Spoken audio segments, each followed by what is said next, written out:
Bueno, esto sería la segunda clase de la filosofía de Karl Marx que estamos haciendo por la situación en la que nos encontramos, de este periodo de aislamiento, de este periodo de confinamiento en el que estamos por culpa del coronavirus. Y bueno, pues primero de todo, daros las buenas tardes. Son ahora mismo las 4:24, 16:24 minutos, según pone en mi ordenador. Y vamos a empezar con la segunda clase.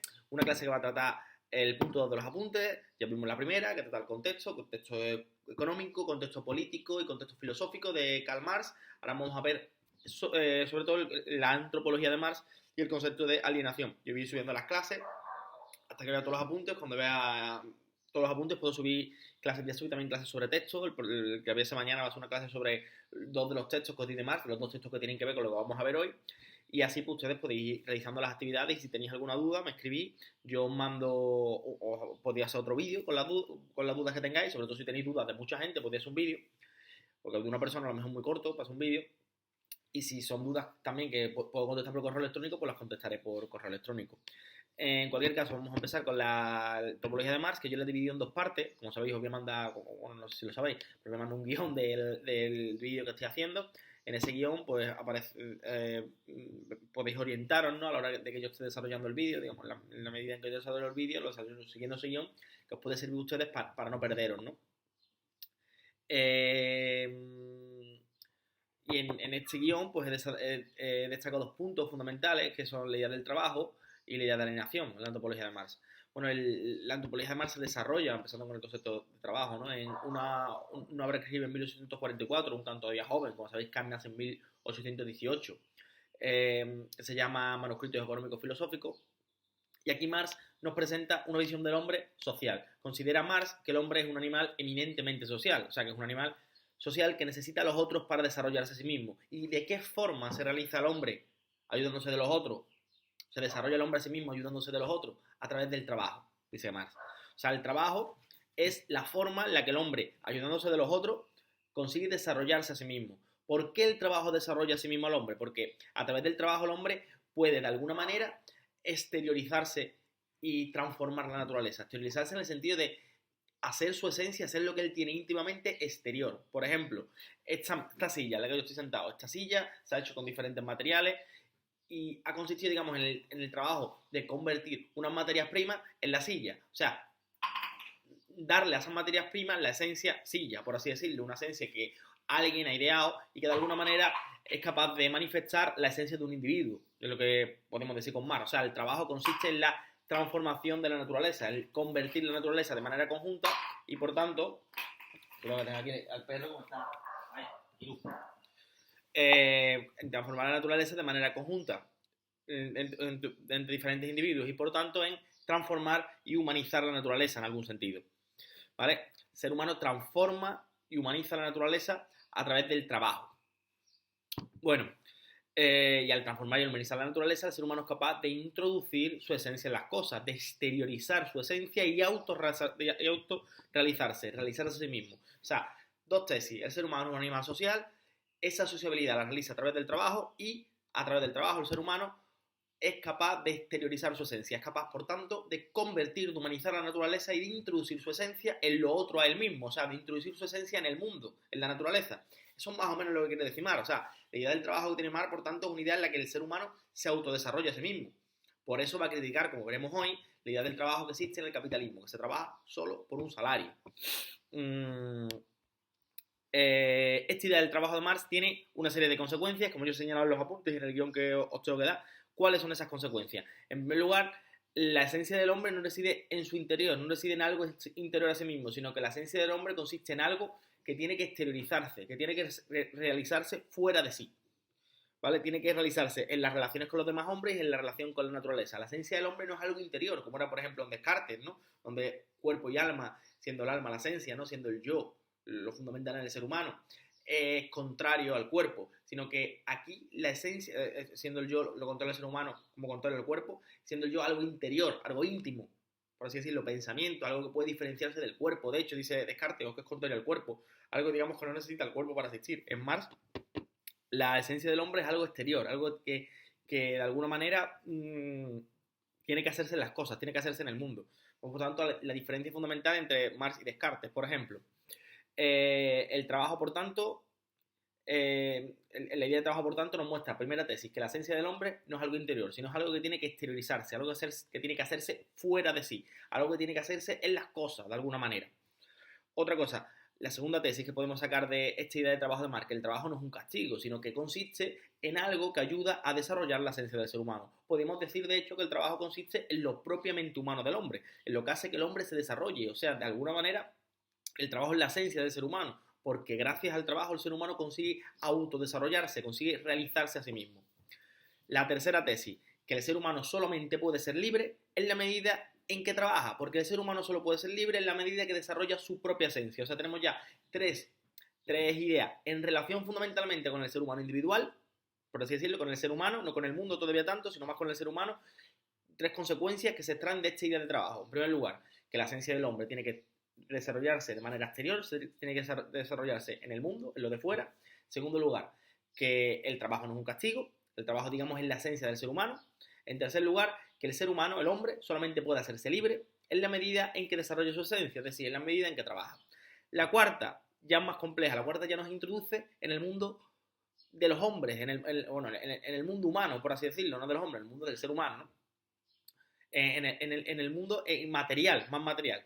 La libertad del ser humano, podemos llamarla de esa manera, la libertad del ser humano, el desarrollo de la esencia del ser humano se ve condicionada por las condiciones materiales en las que el ser humano realiza su trabajo con otros. Es decir, la libertad del ser humano, su trabajo, su forma de adquirir la libertad por medio del trabajo, por así decirlo, se ve condicionado por la manera en que se desarrolla el trabajo en una determinada época, en un determinado momento, por las condiciones materiales de un determinado momento histórico. Es decir, la libertad, la forma en que el ser humano se desarrolla por medio del trabajo, se ve determinada, en último término, por la manera en que el trabajo se organiza en una determinada sociedad, en un determinado momento histórico y en una determinada sociedad, podemos decirlo así. O sea, la forma en la que el ser humano realiza su trabajo está, de alguna manera, condicionada por su contexto.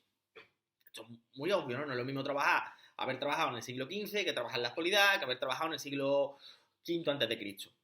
O sea, la forma en la que el ser humano se desarrolla a sí mismo, el trabajo del ser humano, que es la manera en que el ser humano se desarrolla a sí mismo, está condicionado por el contexto, por un contexto, digamos, de relaciones de producción y, en último término, por una forma de organizar el trabajo, un contexto de relaciones de producción que determina una forma de organizar el trabajo, por un modelo productivo, en último término, que determina la manera en que se va a organizar el trabajo en una determinada sociedad. De esta manera vemos que el trabajo, que de alguna forma es una actividad que condicionante en la medida que cambia el mundo, por medio del trabajo el ser humano desarrolla la naturaleza, pero a la vez el ser humano también está condicionado por su mundo, es decir, por medio del trabajo el ser humano es condicionante, condiciona la naturaleza, la modifica, la transforma, pero a la vez el ser humano está condicionado por su mundo, o sea, la actividad del ser humano es a la vez el trabajo, incluso el trabajo del ser humano también, evidentemente es a la vez condicionante y condicionado. ¿Por qué el trabajo es condicionante? Porque cambia el mundo, porque el trabajo transforma el mundo, transforma la naturaleza, cambia el mundo, pero a la vez es condicionado. ¿Por qué? Porque se ve de alguna manera determinado por la forma, por las relaciones productivas, por el modo de organizar el trabajo, en último término, que tiene cada época histórica. Con eso terminamos con la idea de trabajo. Ya hemos dicho bastantes cosas sobre el trabajo. En primer lugar, repasando, si queréis que volvamos un poco atrás, que el trabajo es la transformación de la naturaleza y que es la esencia, por así decirlo, del hombre. Es la forma en la que el hombre adquiere su libertad. El hombre tiene que exteriorizar su esencia por medio del trabajo, convirtiendo la naturaleza. De esto traemos diferentes consecuencias, como he dicho. 3, la esencia del hombre tiene que hacerse fuera de sí, tiene que hacerse en las cosas. El trabajo no es un castigo, sino que es la manera en que el ser humano desarrolla su esencia, es la esencia propiamente del hombre, porque es la manera en la que el ser humano es capaz de desarrollarse a sí mismo.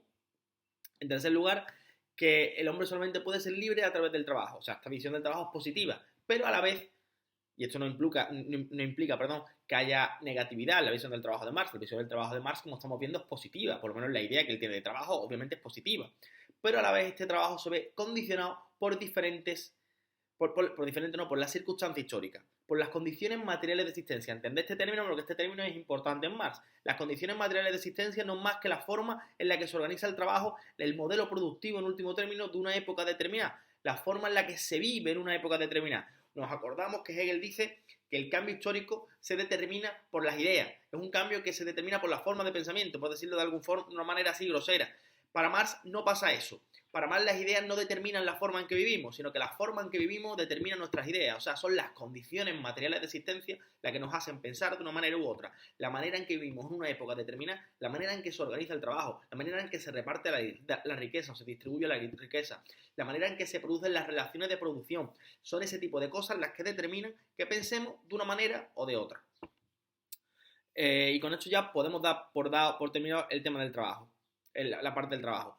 Esta última parte en la que hemos hablado del trabajo, ahora para entender el concepto de alienación, es fundamental, porque justamente el hecho de que el trabajo se vea determinado por un momento histórico, el hecho de que el trabajo se vea determinado por una condición, por unas condiciones materiales de existencia, por un momento histórico determinado, por una forma de organizarse el trabajo, esto es fundamental para entender la alienación, porque la alienación no es más que una manera en la que se organiza el trabajo que acaba deshumanizando al hombre, acaba siendo lo contrario que debería ser el trabajo. En lugar de humanizar al hombre, desarrollarlo, lo que acaba haciendo es deshumanizándolo, convirtiéndolo en algo parecido a un animal o a una máquina, como dice Marx, pero no en un ser humano, ¿vale? O sea, si el trabajo se organiza de una determinada manera, en el caso concreto de Marx, en el siglo XV, y a través del sistema productivo del capitalismo, a través de la forma de organizar el trabajo en las industrias capitalistas, eso acaba terminando o acaba alienando al ser humano. Por eso es importante ese punto 4 que yo he señalado en las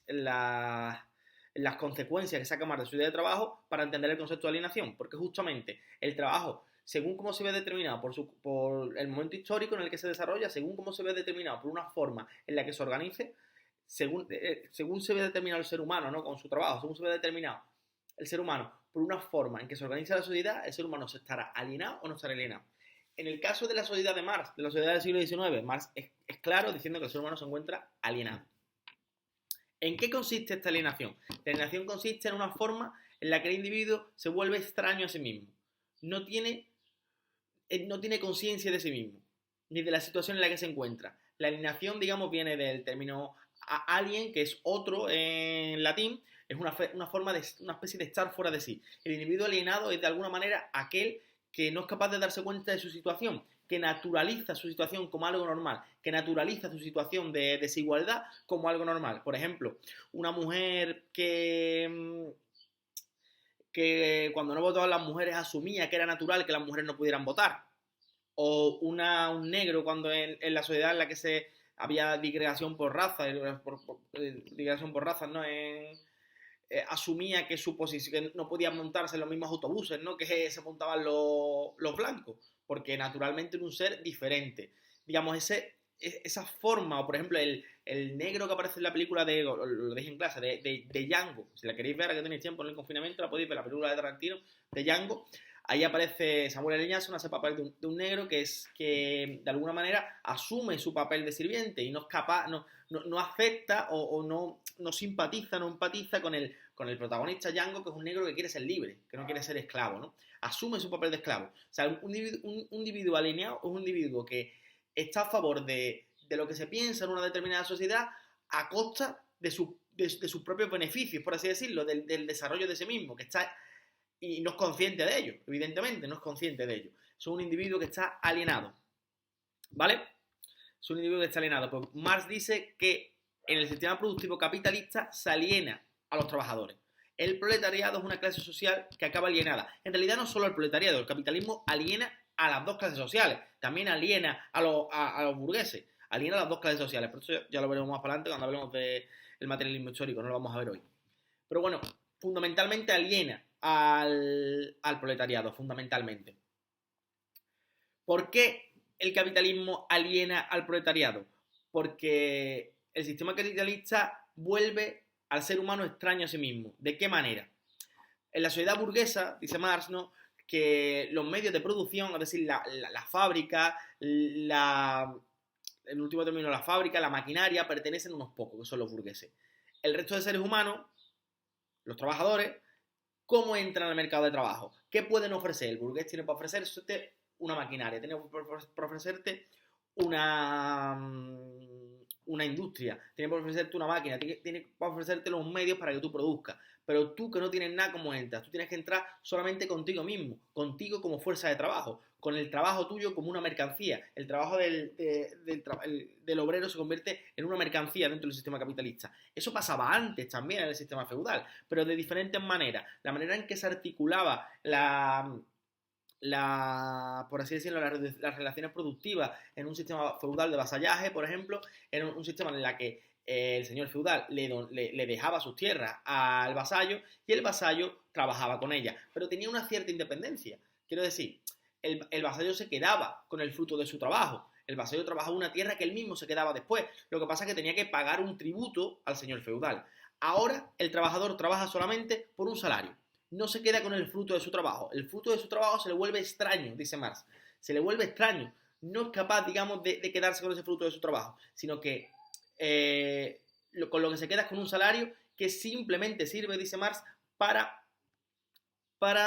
mantenerle, para cubrir sus condiciones mínimas de vida, que no sirva para que el trabajador pueda desarrollarse como persona, sino que sirva para que pueda convertirse, es decir, para que pueda sobrevivir solamente, es decir, el trabajador se convierte en una mercancía más, el obrero es una mercancía más igual que lo es una máquina.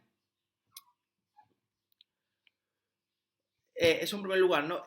Podemos definir esta forma de entender la alineación del trabajador como que el trabajo se vuelve extraño a sí mismo. El trabajo se le vuelve extraño al trabajador, porque no se queda con el fruto de su trabajo, sino que simplemente recibe un salario que en muchos casos es un salario irrisorio por realizar su trabajo. Pero además,